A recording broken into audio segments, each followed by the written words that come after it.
Channel does not promote any violent, harmful, or illegal activities. All content provided by this channel is meant for an educational purpose only.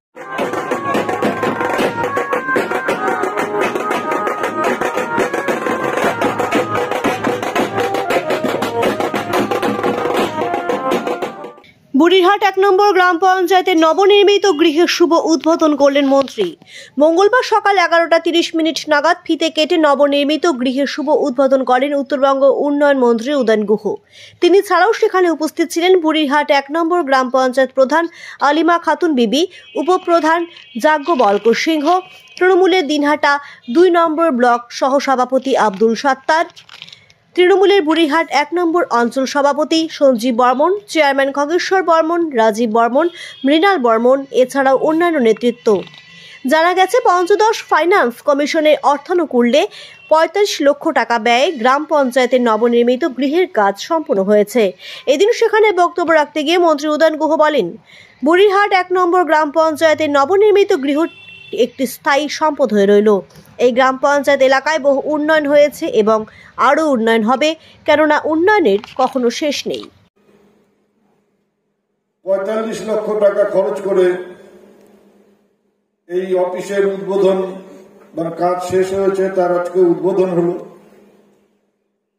এটা একটা স্থায়ী সম্পদ হলো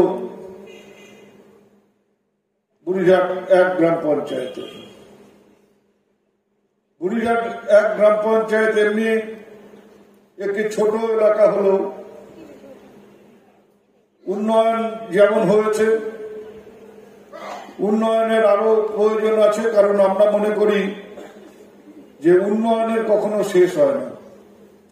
যত কাজ হবে তত মানুষের আরো চাহিদা বাড়বে, আরো বেশি করে কাজ করতে হবে। এই পঞ্চায়েতকে কেন্দ্র করে, এই পঞ্চায়েতের অফিস থেকে নানা রকম যে সমস্যাগুলো আছে সেই সমস্যাগুলোকে চিহ্নিত করে আগামী দিনে যাতে এই এলাকার আরো বেশি করে উন্নয়ন করা যায় সেদিকে আমরা লক্ষ্য রাখবো। আমরা এর আগে আমাদের দপ্তর উত্তরবঙ্গ উন্নয়ন দপ্তরের থেকে একটা রাস্তা করেছি। আজকে আমি এই মঞ্চে বসেই সান্তারের সাথে কথা বলছিলাম। আমি আশা করছি যে আগামী আর্থিক বছর অর্থাৎ এপ্রিল মাসে যে আমাদের আর্থিক বছর শুরু হবে, সেই আর্থিক বছরে